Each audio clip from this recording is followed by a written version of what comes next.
isa lang naman ang ating hangarin ay yung makapag-touch ng mga puso ng mga tao. You know, that's all.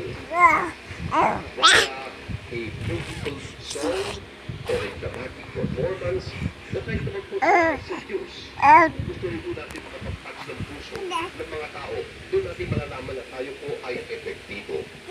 At I guess, sa nga yung ibang mga judges, yung wala kay Joel Cruz na KPG Pedro, pero lahat po kayo, all of you touched our hearts. Uy, It was a wonderful 5 days. Talaga naman eh. Ikaw talaga si Bibi likot-likot eh. Just like to say, because in all of you, I voted for, malalaman nyo rin siguro kung sino ang nanalo. Pero naman kasi Vice, yung sinasabi kasi ni Pilya, my father was married to my mother for almost 50 years. Mahal na mahal ang nanay ko at tatay ko. Yun na. Ang umanaw po ang aking ama.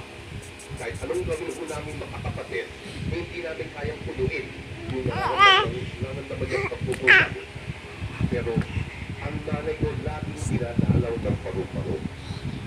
So yung sinasabi yung kaligayahan namin sa hindi namin ay ibigay, nakikita niya doon sa paru-paro. So tuwing may pumasok sa bahay at nakikita, laging sinasabi yung nanay ko, nandito ang pangkat niyo.